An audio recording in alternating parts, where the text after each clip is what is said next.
اللہ تبارک و تعالی نے اپنی تمام مخلوقات میں انسان کو اشرف و اکرم بنایا۔ اس کی فطرت میں نیکی اور بدی، بلائی اور برائی، تابعداری و سرکشی اور خوبی و خامی دونوں ہی قسم کی صلاحیتیں اور استعداد یکساں طور پر رکھ دی ہے۔ اسی کا ثمرہ اور نتیجہ یہ ہے کہ کسی بھی انسان سے اچھائی اور برائی دونوں ہی وجود میں آ سکتی ہے۔ ایک انسان سے حسنات بھی ممکن ہے اور سیئات بھی۔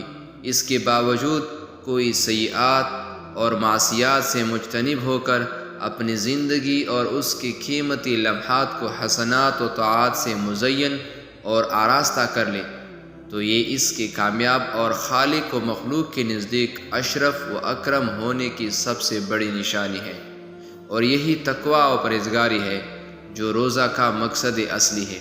رمضان میں یہ 4 کام کثرت سے کیے جائے تو اللہ تبارک و تعالی انسانوں کے دعاؤں کو قبول فرماتا ہے۔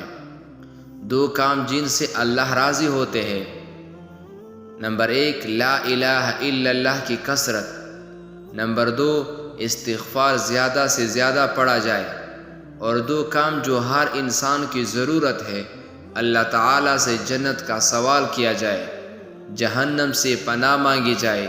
یہ مہینہ گویا ایمان اور اعمال کو ریچارج کرنے کے لیے آتا ہے، یعنی اس ماہ میں اللہ رب العزت روزہ کی برکت اور اپنی رحمت خاصہ کے ذریعے اہل ایمان کے گناہوں کو جلا دیتے ہیں اور ان کی بخشش فرما دیتے ہیں۔ اللہ تبارک و تعالی نے ہمیں یہ مہینہ عطا فرمایا ہے۔ اس مہینے کا آنے کی سب سے بڑی وجہ یہ ہے کہ اللہ تبارک و تعالی اس مہینے میں انسانوں کے گناہوں کو معاف فرما دیتا ہے۔